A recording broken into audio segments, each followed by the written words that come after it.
Una, dos, tres. Bienvenidos al podcast Los Guapos de la 12. El lugar donde hablaremos de moralidad sin ponernos demasiado solemnes. Aquí me encuentro con mis compañeros autodenominados guapos, Gracie Balán, Leonardo Alberto, Lilia Sinaí, Pedro Koyak y con su servilleta Luis Cruz. Aquí vamos a preguntarnos lo que creemos que es correcto, lo que nos incomoda y esas decisiones que todos enfrentamos en la vida diaria, desde dilemas clásicos hasta los más modernos, como qué tan moral es hacer trampa en un videojuego o compartir memes ofensivos. Todo eso y más cabe en esta conversación. Prepárate para reflexionar y analizar y quién sabe, tal vez salir con más preguntas que respuestas. La dinámica de hoy será que yo les voy a decir unas preguntas y luego ustedes me las responderán con los que se les venga a la cabeza, no importa. Sin más que decir, arrancamos. Ok, Arturo, contigo vamos a empezar. ¿Qué significa para ti vivir de manera moral en el día a día?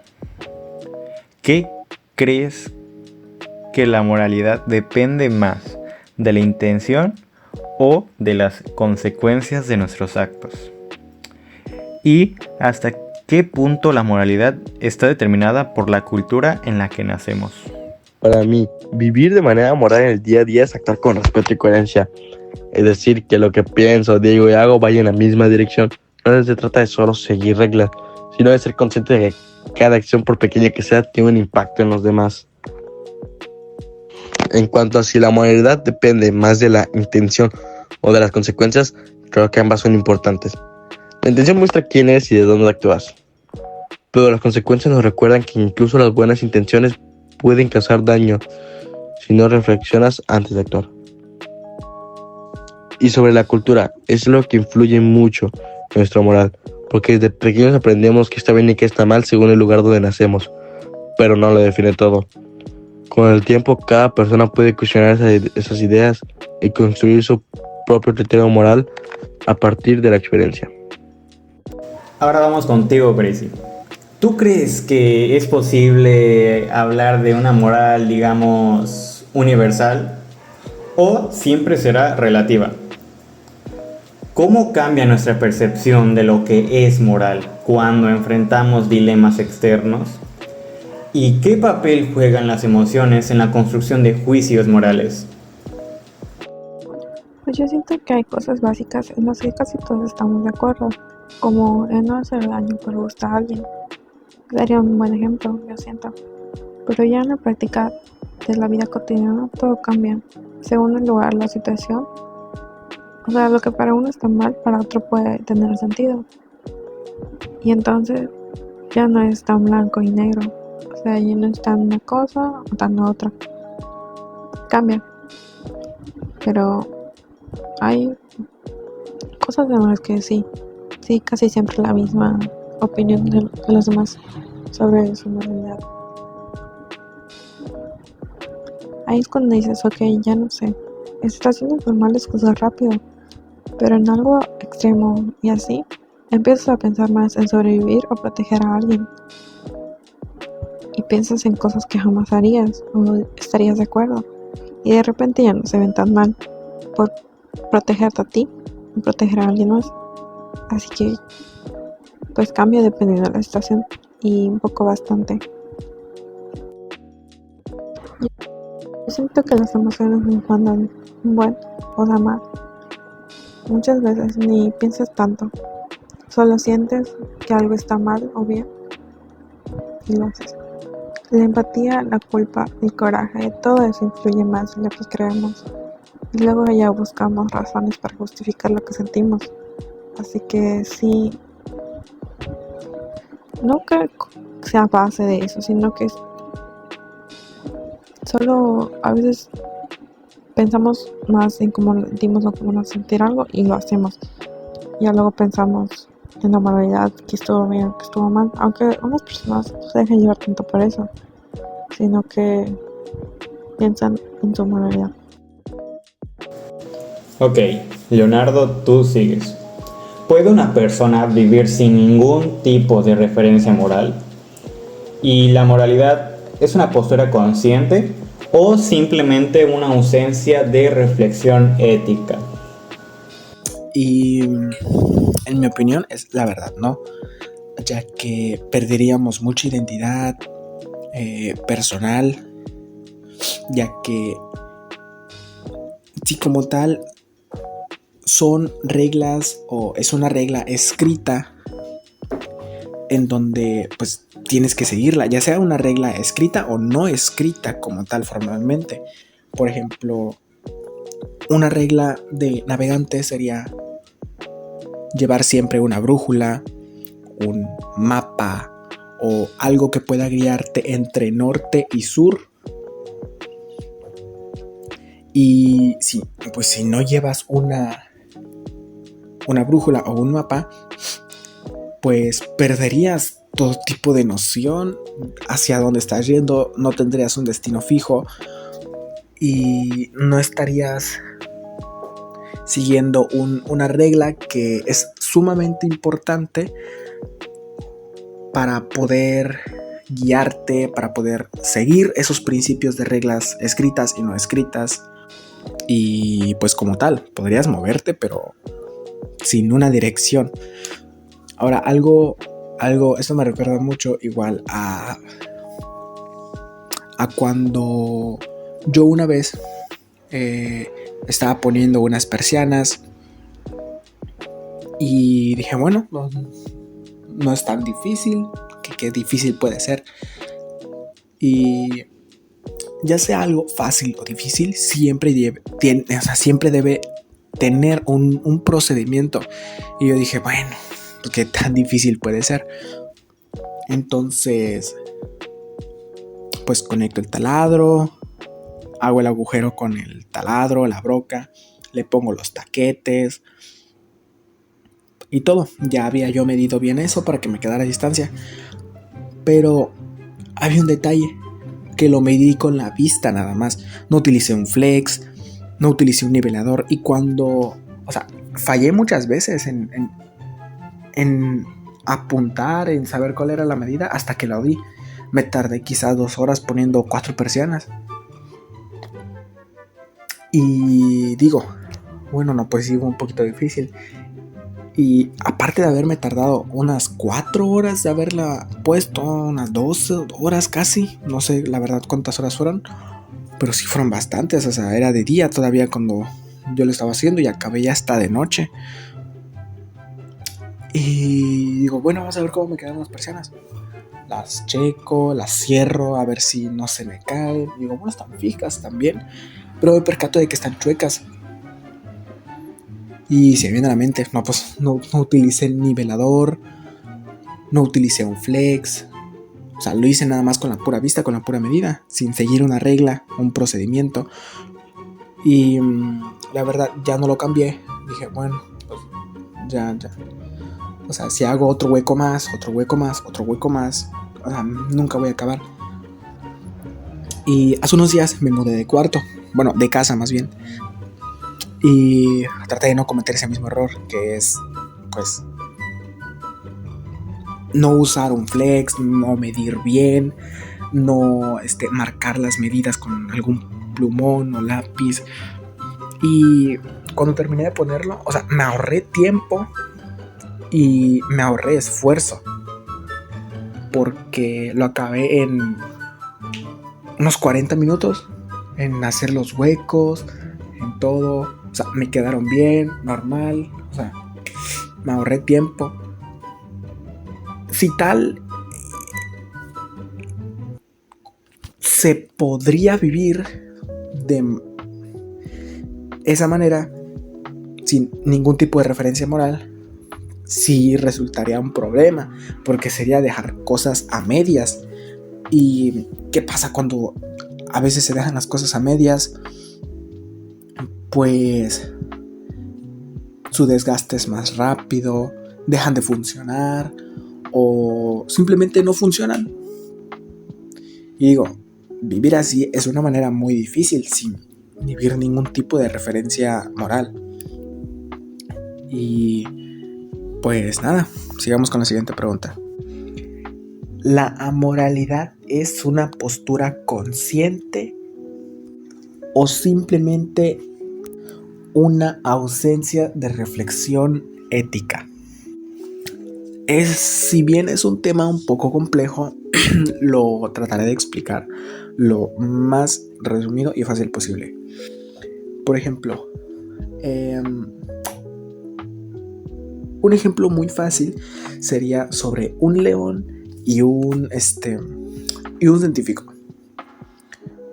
Los dos actúan de manera, pues, amoral.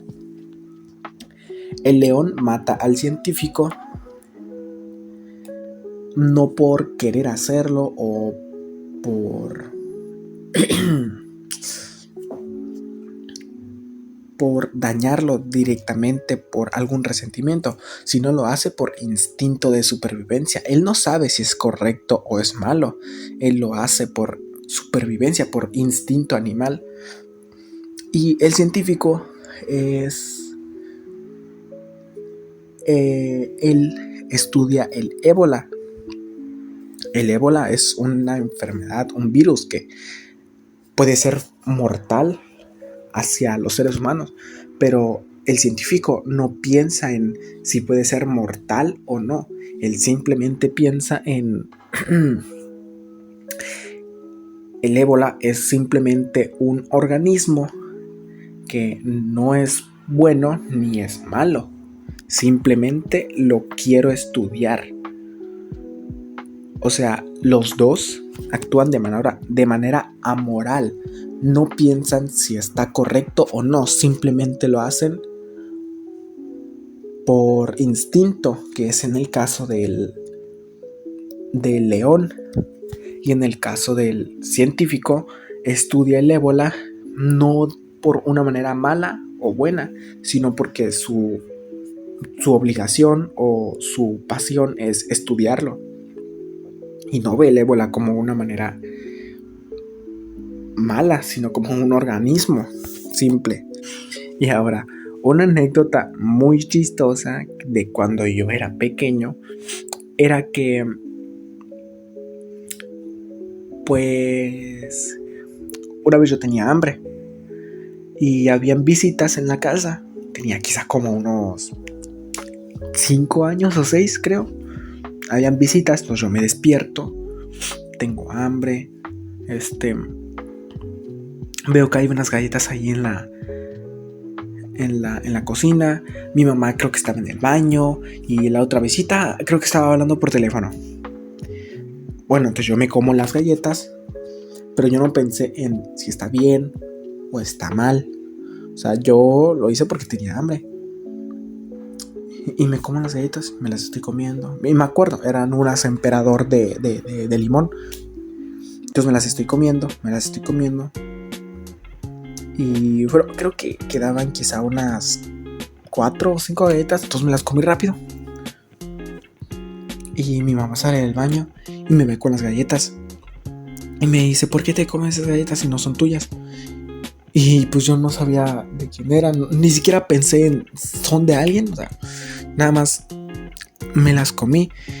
Me regañaron, me dijeron que pues preguntara antes de, oye, pues son de alguien, de quién son, puedo agarrar una y así, pero pues sinceramente yo no actué en si estaba bien o estaba mal, simplemente era porque tenía hambre. Y eso creo que es la manera más fácil de describir. Y una anécdota, aparte muy chistosa de, pues luego, o sea, yo pequeño, no sabía que estaba bien o que estaba mal. Simplemente lo hice porque tenía hambre. La siguiente es nuestra compañera Lili. Ok, Lili, ¿qué riesgos y ventajas podría tener una sociedad que se definiera como amoral? ¿Y es lo mismo ser amoral que ser inmoral? Bueno, pues para mí creo que una sociedad amoral podría tener como ventaja que las personas sean más libres y no se sientan tan juzgadas. Cada quien viviría a su manera, pero el riesgo sería mucho mayor, porque sin valores pues no habría respeto ni confianza.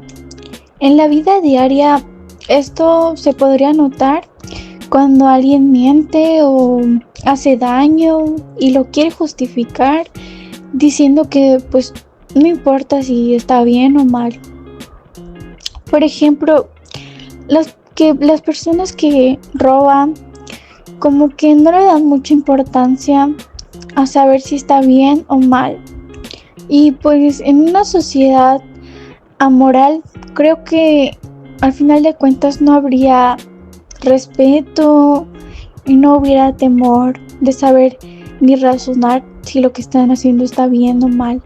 Y creo que no sería una buena sociedad porque no se tendrían confianza entre sí y vivirían de una mala manera. ¿Es lo mismo ser amoral que ser inmoral? Bueno, pues yo digo que no es lo mismo. Ser amoral es no pensar si algo está bien o mal, solo pues actuar sin tener en cuenta las consecuencias. Y ser inmoral es saber que algo está mal y aún así hacerlo porque te vale y así. Yo veo pues la diferencia y pues se nota en la conciencia. La moral no reflexiona y el inmoral sí, pero decide ignorar lo correcto. Por ejemplo, es cuando estás en una discusión y tomas decisiones por impulso y no reflexiones en lo que pueda pasar y no estar pendiente si lo que estás haciendo está bien o mal. También pues otro ejemplo es cuando una persona está robando y sabe que está mal, pero aún así lo hace y tal vez sea por necesidad o no sé, pero pues si sabe que está mal y lo sigue haciendo, creo que debería de razonar un poquito más y pensar en las consecuencias y pues si sabe que está mal, no hacerlo.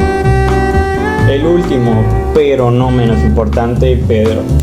Ok, Pedro, ¿podría la amoralidad ser una forma de libertad o más bien una forma de vacío? ¿Y qué ejemplos históricos o actuales ilustran mejor la idea de la moralidad en acción? Para mí, un buen ejemplo de moralidad, siguiendo la definición de que pues, es cuando se desconoce o no se toma en cuenta lo que está bien o mal, es por ejemplo cuando las empresas utilizan datos privados, o sea, los recopilan, utilizan esa clase de, por ejemplo, contratos para apropiarse de ellos, pero en realidad no lo utilizan como que tú digas para algo malo ni para hacernos un bien, simplemente son datos que ellos utilizan para capitalizar mejor su empresa, su app, lo que ellos necesitan. No nos generan ningún daño o ningún bien. Bueno, depende mucho también de cómo lo veas tú, pero en realidad, siendo completamente objetivos, no nos generan ningún bien o mal, por lo cual para mí es algo amoral. No lo ven como, ellos no lo ven por si es bueno o si es malo, solo lo ven por un punto de vista muy objetivo, ¿no? Para mí, la verdad es que sí es una forma de libertad, porque pensando de una forma, el saber que está bien o que está mal sí te está presionando al obligarte ¿cómo decirlo? A tomar una decisión correcta o saber que estás asumiendo el hecho de que te va a ir mal o que si alguien se llegara a dar cuenta de lo que estás haciendo es algo mal. En cambio, cuando no conoces, simplemente desconoces, no piensas mucho en ello. Que pues digo, será una libertad a cambio de quizás de ser tonto hasta cierto punto, pero al final de todo es una libertad. No creo que a un niño pequeño, por ejemplo, se le sea castigado por hacer algo que todos veríamos como mal. Ahí es donde para mí entra que también es una libertad. En cambio, si yo, a mi edad, hiciera algo de esa escala, sí se me vería sería visto mal o sería castigado, penalizado por cualquiera de esas acciones, debido a que yo sí soy consciente de lo que está bien y de lo que está mal, y por qué no debería serlo, porque sí debería serlo. Entonces, para mí, a final de cuentas, sí termina siendo completamente una libertad más que un vacío. Aunque también se podría explicar que es un vacío, pero para mí es sobre todo una libertad. Ok, y con esto terminamos el podcast del día de hoy. Espero que les haya gustado, la verdad nos tomó bastante tiempo hacerlo. Y bueno, sin más, un saludo.